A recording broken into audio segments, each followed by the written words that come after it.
안녕하세요. 장서각에서 연구원으로 근무하고 있는 허원영 연구원입니다. 이번 시간에는 가전 고문서로는 상당히 많은 양이 남아있는 자료인데요. 호구 문서들, 그러니까 호구단자, 호적단자라고도 하는 그 호구단자와 준호구에 대해서 알아보는 시간을 가지려고 합니다. 주로는 강원도 정선과 삼척 지역에 쇄거해온 이기재 가문의 100년이 넘는 기록들, 그 기록들에 남아있는 내용을 통해서 호구단자와 준호구를 살펴보려고 합니다. 그 내용에는 이제 100년 동안에 걸친 신분 상승의 노력들이 담겨 있는데요. 그래갖고 이번 시간의 부제를 이기재 가문의 신분 상승 분투기라고 달았습니다. 이 내용은 제가 처음 소개하는 건 아니고 예전에 한성주 선생님의 18, 19세기 삼척 지역 이기재 가문 호구 자료의 현황과 의미라는 글에서 소개가 된 바가 있습니다. 본격적인 내용으로 들어가기 전에요.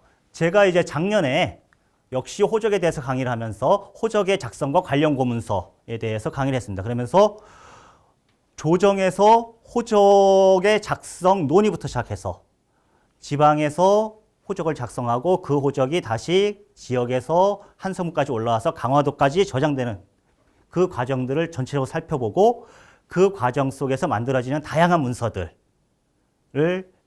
간략하게 스케치해 본 적이 있는데요. 그 중에서 이번에 보는 거는 가장 아래에 있는 호적단자 그리고 준호구에 대한 부분입니다. 이 호적단자와 준호구에 대해서 이제 아시는 분들은 그럴 거예요. 이게 뭐 글자가 그렇게 어려운 것도 아니고 그냥 읽으면 되는 거 아니냐. 호적단자 준호구 있는 게 무슨 문제가 있느냐라고 상당히 쉬운 문서라고 생각하실 텐데요. 오늘 우리가 보고자 하는 자료는 대체로 지금 주민등록표 등본에 해당하는 자료라고 볼 수가 있습니다.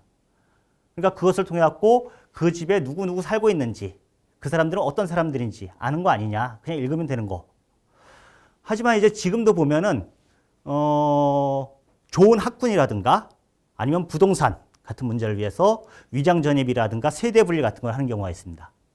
당시에 조선시대의 호적이란 것은 신분 판단의 근거가 되고 권리와 의무, 세금이나 군역 같은 의무의 근거가 되는 자료였어요.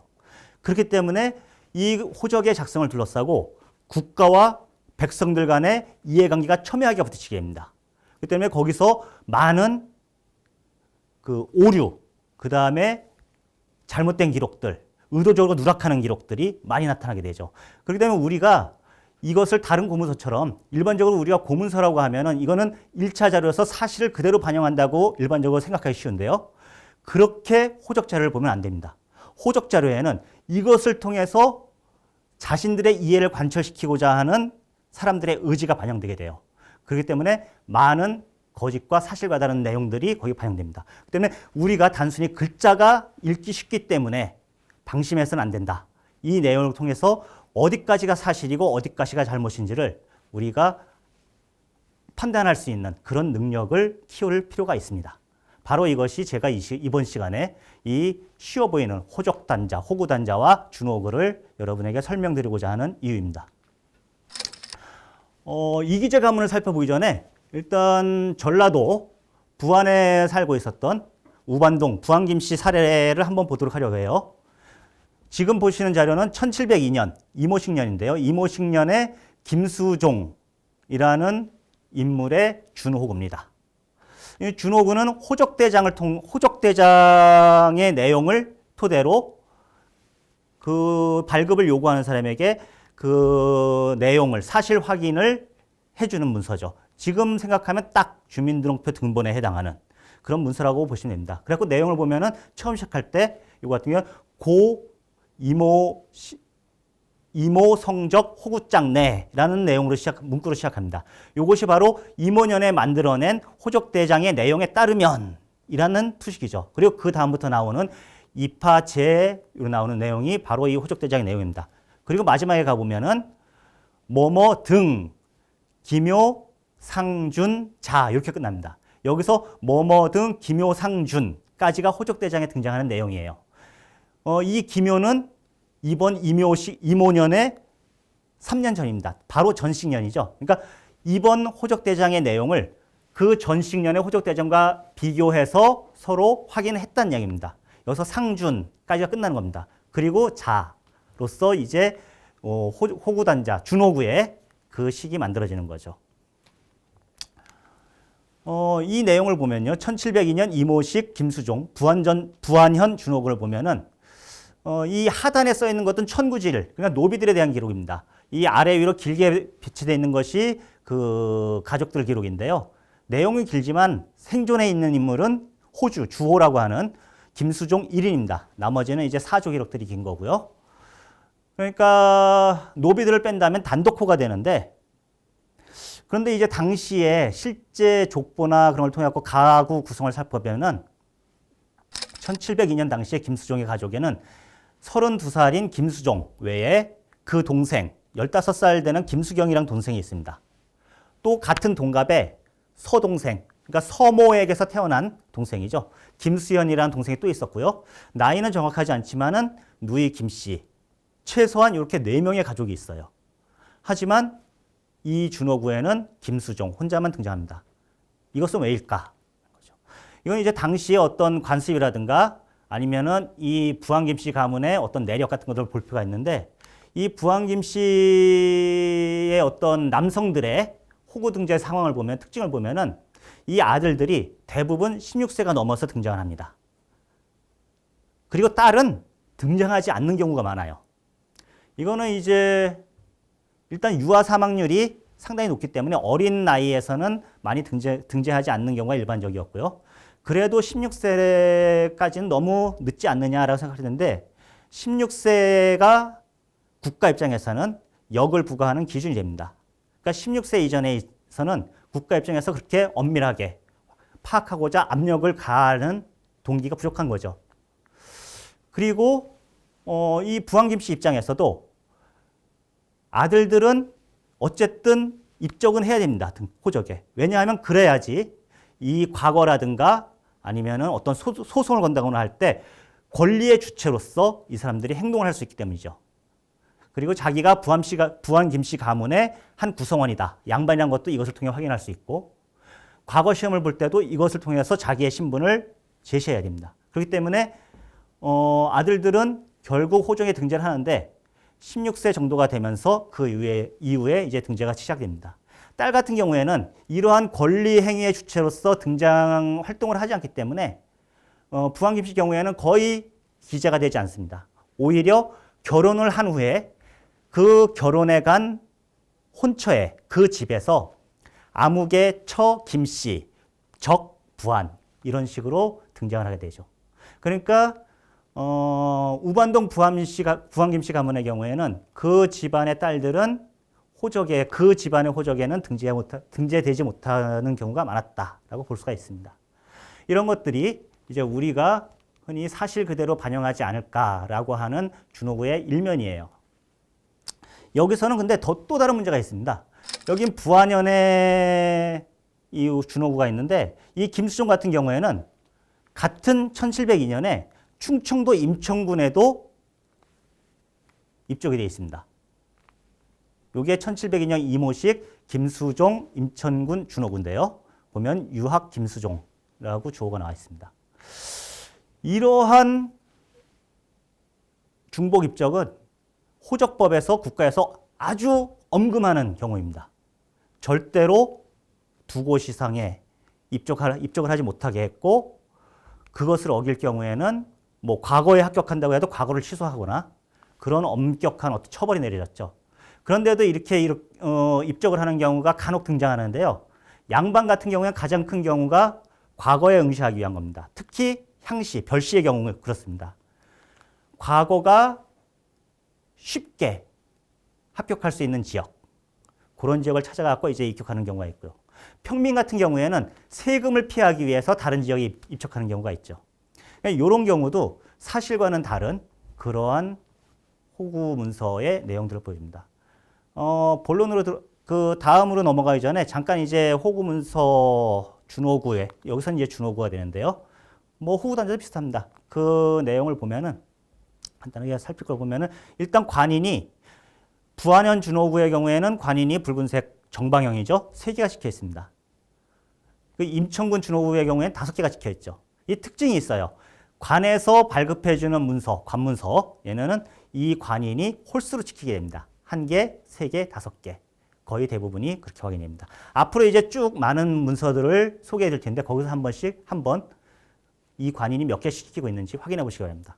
그 다음에 보면 두 문서에 다 장방형, 직사각형의 검은색 도장이 있는데요.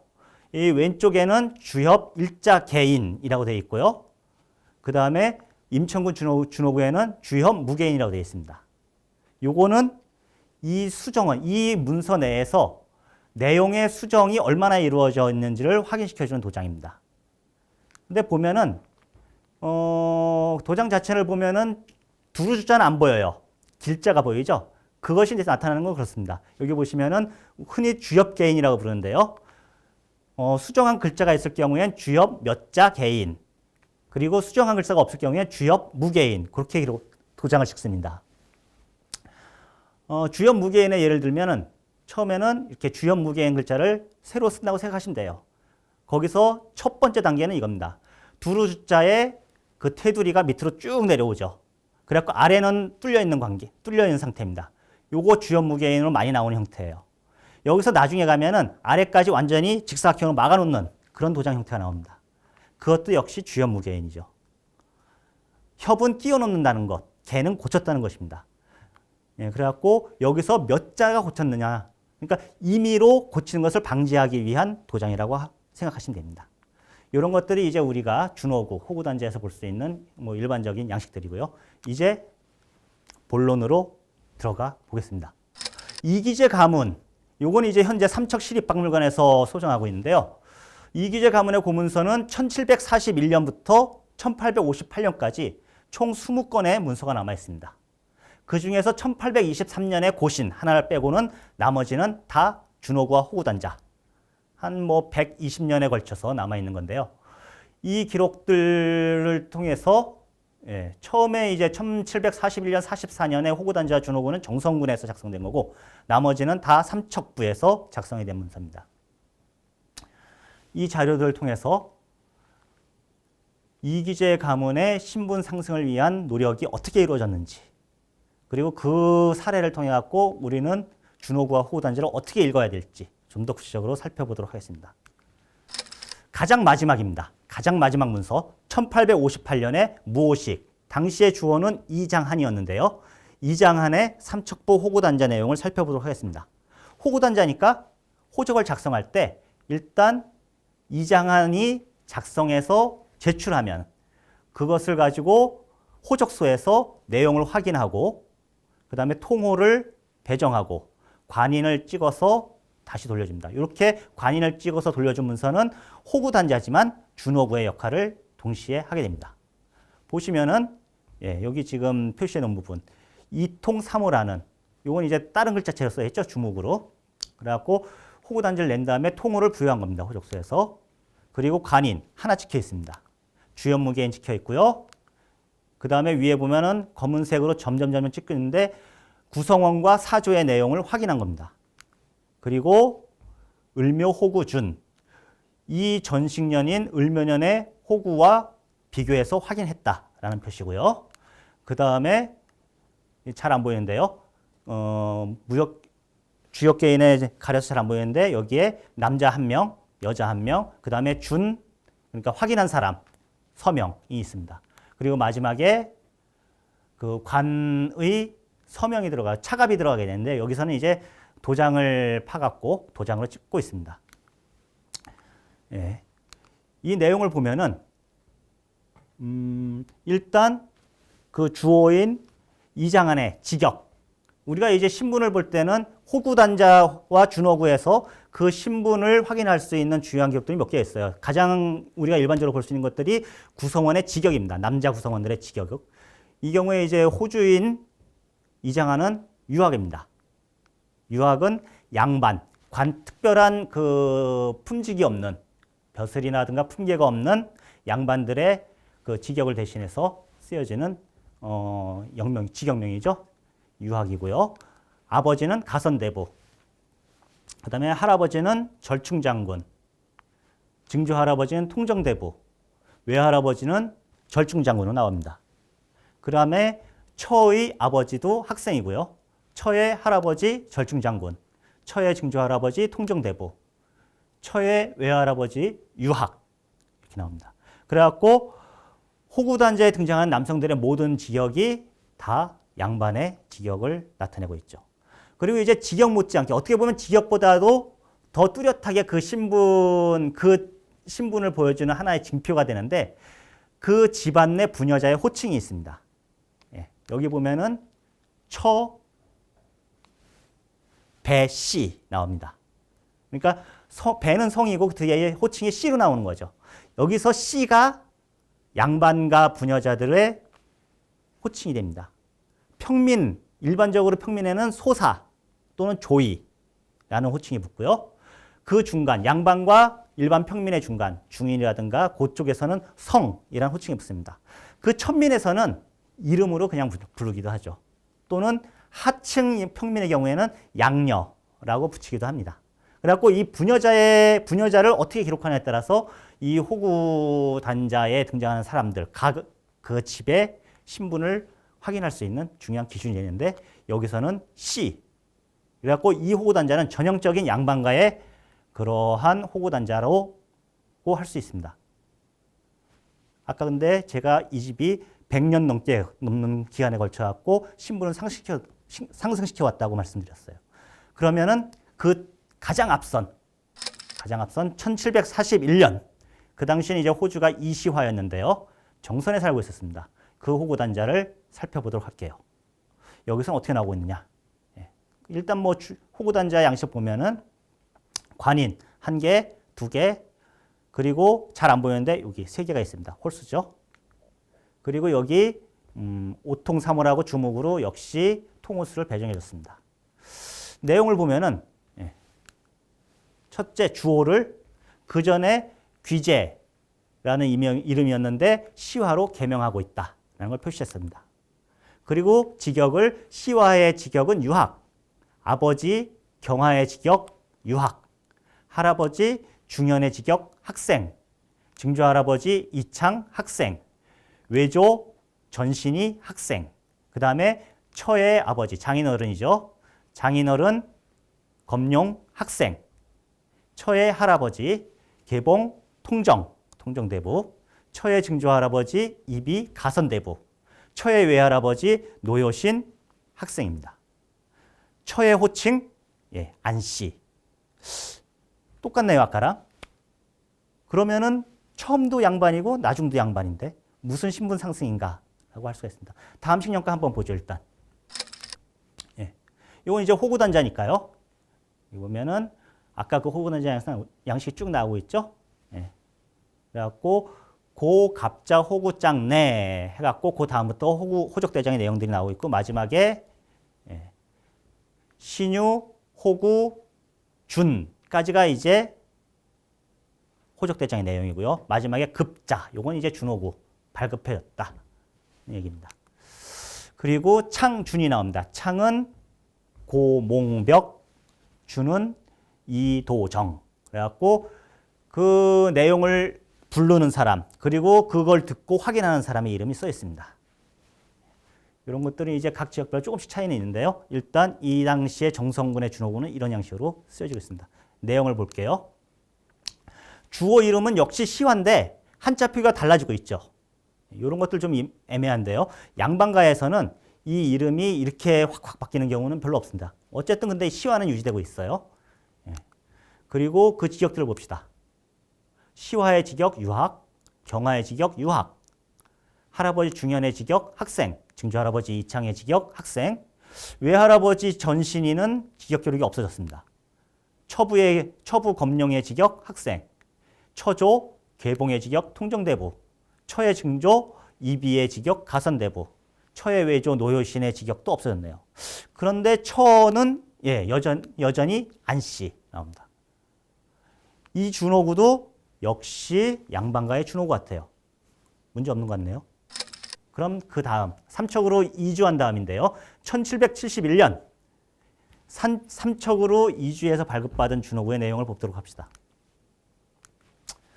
거주지가 이제 그 기간 동안에 한 20몇 년 동안에 정선에서 삼척으로 바뀝니다. 주어의 이름이 그 전에 시화에서 다시 개명하기 전인 규제로 바뀌었어요. 그것도 이상하죠? 흥미로운 대목입니다. 그리고 보면은 사조의 기록, 처의 호칭 보면은 특징적인 게 직역 기록 다수가 없어지고 있습니다.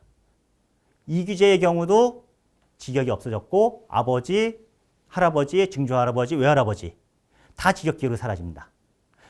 처의 경우에 처의 아버지인 검룡은 없어지고 그 다음에 할아버지, 증조할아버지는 아직 남아있긴 한데 무엇보다 중요한 게 부녀자의 호칭이에요. 이제까지 씨로 등장했던 부녀자의 호칭이 소사로 바뀌고 있습니다. 아까 말씀드렸듯이 소사는 평민 여성들에 대한 호칭입니다. 그렇다면 이 시간에 무슨 일이 있었을까? 정선에서 삼척으로 오는 동안 아무 큰 잘못을 해서 신분이 강등이 됐을까요? 과연? 그건 아닙니다. 앞선 두 문서에서 빠뜨린 것들이 있는 겁니다. 우리가 다시 돌아가겠습니다. 1741년 호구단자로 다시 돌아갑니다. 처음부터 봅시다. 이 부의 직역이 유학으로 나와요. 저는 이걸 볼 때 이 집안이 평민, 애초의 평민 또는 적어도 양반가의 서자나 얼자다라고 봤습니다. 왜냐하면 아버지 직역이 유학이라는 소리는 아버지가 생존해 있다는 소리예요. 그리고 아버지가 생존해 있으면 대체로 아버지가 호주가 됩니다. 이건 뭐냐면 아버지가 유학으로 생존해 있는데 그 아들이 호주가 돼 있다. 별거하고 있다는 소리입니다. 대체로는 이제 차자나 중자일 수도 있지만은 이런 경우는 서자나 얼자일 가능성을 우리가 생각해봐, 떠올려봐야 하는 그런 상황인 거죠. 그리고 여기 보면은 외조 그리고 처의 증조 이름을 보면은 외조 성명이 전신이 그 다음에 처의 증조 이름이 입이 나오고 있어요. 여기서 나타나는 끝에 글자 이라는 게 문제입니다. 이 이런 것들은 뭐 영철이 제 이름이 허원영인데요. 원영이 할 때 이라고 붙이는 받침이 있는 이름 뒤에 붙는 고 호칭 그 어미예요. 이거를 사람이 불러주고 쓰다 보니까 신이 그랬는데 이름은 신까지만 있는데 신이 아무개 할아버지 신이 그러면 신까지만 써야 되는데 신이까지 쓰게 되면서 나타나는 기록이거든요. 이게 그래갖고 이 기록들은 양반가의 호구 기록에는 잘 등장하지 않습니다. 실제로 이집트 보면 1780년의 준호구에는 이 이자는 빠지고 전신, 입 그런 식으로 표기가 되곤 하죠.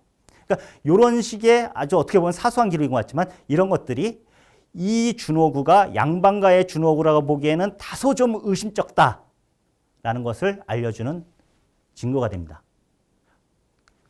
더 중요한 것들이 있는데요. 여기 처의 아버지와 처의 외할아버지의 직역 기록이에요. 보면 학생, 검령, 외조, 학생, 노효신 나오는데 이 학생이라는 글자가 뭔가 위에 더 쓴 것 같죠. 자세히 살펴보면은 요거를 웬만하면 파악하기 힘든데요. 잘 보면은 무슨 글자 위에 더 쓰였냐면 양인이라는 글자 위에 더 쓰였습니다. 원래 작성될 때는 학생이 아니고 양인이었다는 뜻이죠. 양인을 후대에 학생이라는 직역명을 바꿉니다. 위조죠. 그 다음 1744년 준호구. 이건 더 흥미로운 게 있어요. 주역 개인을 보면은 주역 이자 개인이라고 나옵니다. 이 준호구 문서 전체에서 두 군데, 두 글자를 고쳤다는 얘기입니다. 어디냐? 첫 번째는 호예요. 이 오호, 이 호를 고쳤다는 얘기죠. 보이시죠? 이 검은색으로 문댄 다음에 새로 쓴 글씨. 그 다음에 두 번째는 이 중현이라는 이름, 원래 있던 이름을 문대고 다시 중현이라고 썼습니다. 고친 거죠. 그래갖고 이 두 고친 곳에는 이 동그란 주먹으로 표시를 했습니다. 이 두 곳이 고친 곳이다. 뭐 없는 것도 많습니다. 어쨌든 주엽 이자 개인 두 군데를 고쳤고 이건 이 두 곳이란 것을 말해주는 거예요. 그런데 이곳 이외에 고치는 적이 있습니다. 첫 번째는 여기죠. 처의 아버지 학생인데요. 요거 앞식년에 양인을 학생으로 바꿨던 바로 그 지점입니다. 여기서는 양인이라는 글자 알아볼 수 없지만은 어쨌든 여기서도 그치는 뭉개고 학생이라고 고쳐 쓰는 적이 나타나는 거예요. 그리고 더 결정적인 부분. 처의 호칭에 대한 부분입니다. 처, 안 씨. 나오는데요. 흥미로운 게 이건 두 글자가 들어가야 될 부분인데 그거 뭉개지고 한 글자인 씨가 들어갑니다. 그렇다면 뭉개는 글자는 뭐였을까? 저 보면은 사람 인자 비슷한 끄트머리가 보이죠? 소사라고 보입니다, 저는. 안소사에서 소사를 지우고 씨로 바꾼 거예요. 이 학생이란 양반의 직역, 그 다음에 씨라는 여성 부녀자의 양반 여성 부녀자의 호칭을 고친 겁니다. 왜? 자신들의 신분을 세탁하기 위해서죠. 그리고 이러한 1741년과 44년의 호적에 대한 세탁이 이후에 삼척으로 이관한 후에 자신들의 어떤 신분 상승을 도모하기 위해서 시도한 호적 단자와 준호고에 대한 위조 시도였다라고 보는 겁니다. 애초에 평민신분이었다는 거죠. 그런데 이것이 성공적으로 이루어지진 않았던 거죠. 그래갖고 아까 봤던 삼척부로 가서 삼척부에서 나타났던 준호구의 내용에는 다시 평민의 준호구로 돌아가고 있는 겁니다. 1780년에 보면은 이 이기재 자체는 통정대부라는 직역을 보유하게 돼요. 뭐 통정대부라는 것은 품계이기 때문에 이건 뭐 납속직일 수도 있고요. 아니면 뭐 거짓으로 쓴 모록한 직역일 수도 있습니다. 어쨌든 이기재는 통정대부라는 직역을 획득했지만 아직도 부녀 처의 호칭은 소사, 평민의 호칭은 남아있죠. 1780년의 상황입니다. 다음 식년인 1783년 이기재의 직역은 여전히 통정대부로 유지가 됩니다. 처의 호칭도 소사로 유지가 되고 있죠. 그리고 이때 이제 아들의 결혼한 부인, 그러니까 며느리죠. 며느리가 등장을 하는데요. 아들의 이름이 솔자 소다이. 이건 이제 다음에 좀 더 볼게요. 이거 이제 양반 이름 같지 않죠? 예. 그 다음에 며느리의 호칭이 자부, 성은 한씨고 호칭에 양녀라는 호칭이 붙습니다. 평민 또는 평민에서 하층 평민에게 붙는 호칭이에요. 아직까지 전형적인 평민의 상태에서 벗어나지 못하고 있는 모습을 보여줍니다. 그리고 한 20년이 지난 1804년 이때는 이제 그 호주가 이기재에서 그 아들인 이소다 씨로 이제 바뀌었는데요. 이때 준호를 보도록 하겠습니다. 이미 이제 주호는 1798년에 그 아들로 내려왔고요. 이 아들의 이름 아까는 이제 소다이였고요. 1783년에는 여기서는 소다씨로 나오죠. 요 사이에 있던 1789년에는 바다해자 하나로 나옵니다. 그런데 여기 보면 오른쪽 아래에 한글로 니바다히 이렇게 쓰여 있어요. 이게 뭐냐면 주어의 이름입니다. 주어의 이름이 니바다히. 앞에 니는 성씨 이죠. 그리고 이름이 바다히라는 뜻입니다.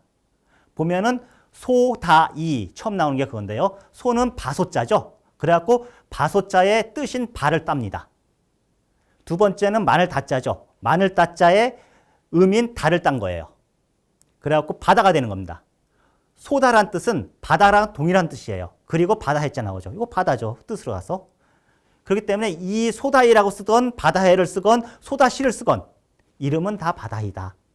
예. 이런 호칭은 평민 중에서도 하층 평민 이하에서 많이 나타나는 이름입니다.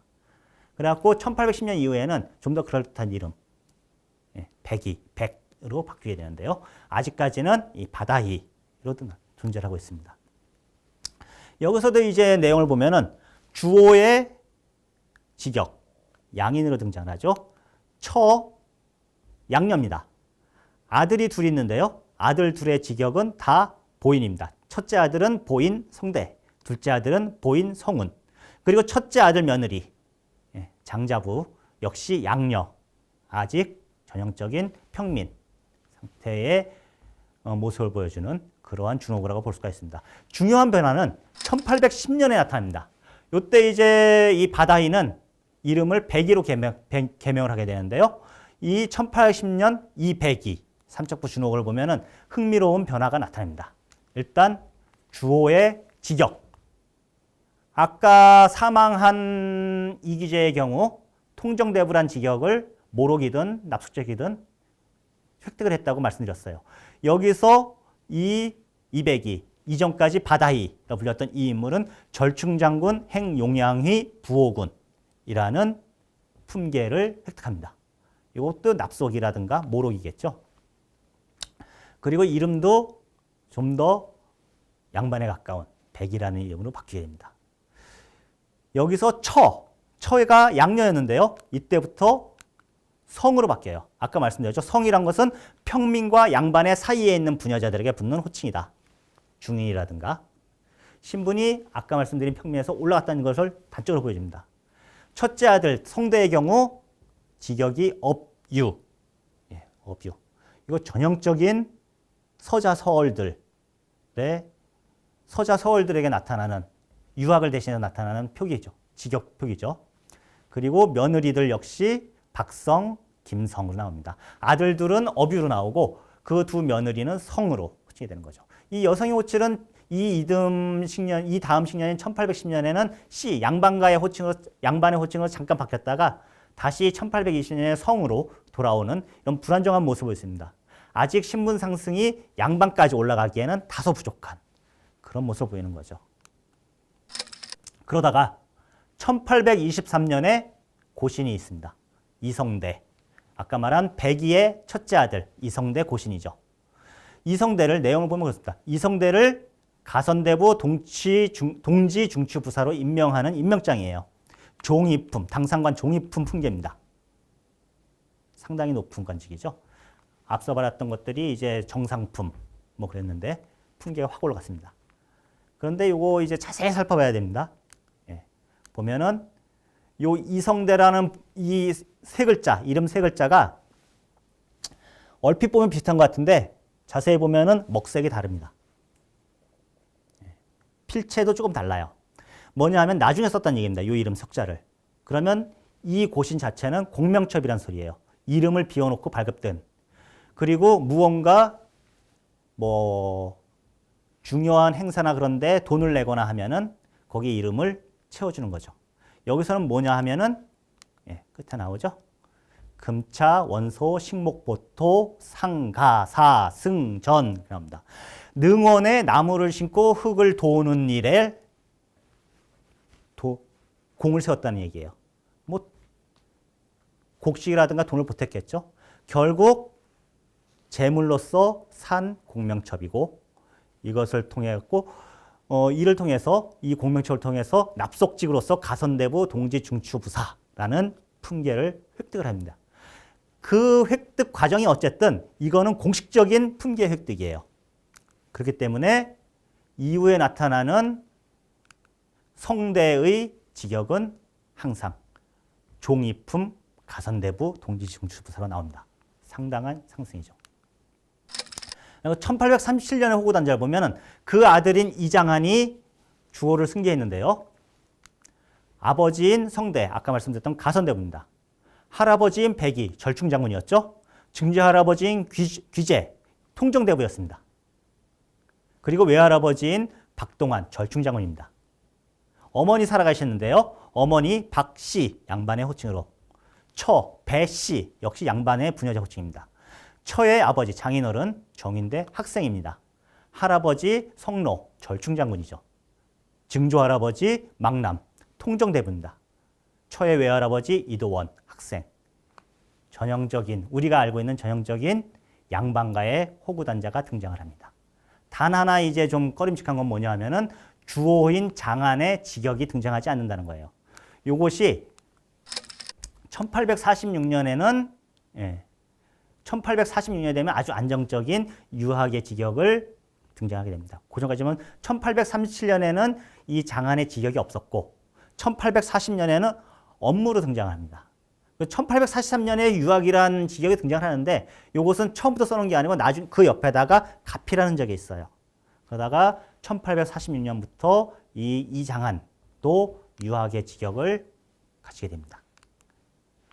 이 때를 계기로 이제 100년 넘게 노력해온 이 이기재 가문의 신분 상승 시도가 안정적으로 양반가로 안정적인 상승을 하게 됩니다. 100년이 넘는 한 110년에 걸친 신분 상승의 노력이 이제야 비로소 결실을 맺게 되는 거죠. 끝내기 전에 하나 또 흥미로운 게 있습니다. 1846년, 아까 이제 1858년이 이기재 가문의 마지막 그 호구 문서라 그랬는데요. 그로부터 한 27년, 24년이죠. 24년이자 한 1882년 역시 삼척부에 이원배라는 호의 호구 단자가 하나 등장하네요. 근데 내용을 보면 흥미롭습니다. 등장인물을 여기에 이 호구 단자에 등장하는 인물들의 명명 이름이 상당히 흥미로워요. 정휘, 성로, 망남, 이도원, 장한, 성대, 백이. 어서 많이 듣던 이름이죠. 예. 이기재 가문의 호구 문서에 등장하던 바로 그 이름들입니다. 그렇다면 이 문서는 뭘까? 위조 문서일까요? 1858년 이장한의 호구 단자와 아까 본 1882년 이원배의 준호구를 비교해 보도록 하겠습니다. 이 거주하던 동네도 아주 인접해 있습니다. 이장한은 삼척부 도장면 제1이라는 곳에 있었고요. 이원배는 바로 옆 동네입니다. 도상면 제1, 2에 살았어요. 그런데 보면은 일단 이원배의 사조 기록을 봅시다. 이원배의 사조 기록은 이장한 처의 사조 기록을 고스란히 옮겨놓습니다. 처의 아버지인 정휘, 처의 할아버지인 성로, 처의 할아버지인 망남, 처의 외할아버지인 이도원이 그대로 이원배의 사조로 옮겨가고 있어요. 단지 외할아버지의 본적만 전주에서 경주로 바뀌고 있죠. 그리고 이원배의 처의 부조 증조는 다름 아닌 이장한과 이장한의 아버지, 이장한의 할아버지 이 3대를 그대로 옮기고 있습니다. 처 평해황 씨의 아버지가 장한, 할아버지가 성대, 증조 할아버지가 백이죠. 위조 문서일까요? 그런데 그렇다고 보기엔 석연치 않은 점이 있습니다. 1882년 당시에 삼척부에서 나온 다른 준호구들과 좀 비교를 해봤습니다. 가장 왼쪽에 있는 게 우리가 살펴본 이원배 호구에 나오는 도장들이고요. 그 다음에가 역시 같은 해인 이건혁 준호구에 나온 것. 그 다음에 한식년 전인데 1879년 이유속 준호구에 나오는 도장들입니다. 첫 번째 관인, 그 다음에 두 번째가 차갑입니다. 삼척부사의 차갑이요. 그리고 마지막이 새 준호구에 나오는 쥐역개인입니다. 이 관인들로 봤을 때 이거는 위조한 문서라고 볼 수는 없어요. 실제로 관에서 작성한 준호구였다는 겁니다. 그렇다면은 이건 무엇일까? 이것이 의미하는 건 뭘까요? 이거는 뭐 여러 가지 걸 생각해야 될 것 같습니다. 이원배 호에서 이장한 호구 문서의 내용을 뺏겨갖고 냈을 수도 있고요. 그것이 아니면 삼척부에서 호적을 작성하는 그 호적소의 아전들이 이렇게 작성을 해줬을 수도 있습니다. 어쨌든 거짓된 기록을 진짜 문서로 기록해서 남겼다는 게 중요합니다. 이건 우리가 알고 있는 호구 문서. 호구 문서를 어디까지 우리가 이걸 사실로 볼 것이냐, 그것에 대해서 좀 더 주의 깊게 봐야 한다는 것을 가장 잘 보여주는 신뢰라고 할 수 있어요. 문서에 기록되어 있다고, 분명하게 써 있다고 모두가 사실은 아니다. 우리가 고문서는 사실에 가장 근접한 사료다라고 생각하지만은 반드시 그렇지는 않다는 겁니다. 특히 이러한 신분, 권리, 의무와 밀접하게 관련된 이 호구 문서들은 그 내용 자체가 이해관계가 밀접하게 관련되기 때문에 지금도 그렇듯이 과거에도 엄청난 충돌과 긴장관계 속에서 만들어질 수밖에 없고 그만큼 사실이 아닌 내용들이 많을 수밖에 없다. 그렇기 때문에 우리는 이 자료를 볼 때 호구문서, 준호구, 호적대장을 볼 때 상당한 주의를 가지고 볼 필요가 있다는 것입니다. 오늘 이 호구문서, 호구단자, 준호구 읽기에서는 이기재 사례를 통해 갖고 우리가 이 호구문서를 볼 때 어떤 것들을 주의해야 하는지를 살펴봤습니다. 다음에 또 강의할 기회가 있을지 모르겠는데 다음에는 이제 다른 문서들 호적 중추를 보거나 아니면 가저책을 보거나 아니면 호적대장을 보거나 할 기회가 또 있기를 바랍니다. 오늘은 이만 마치겠습니다. 감사합니다.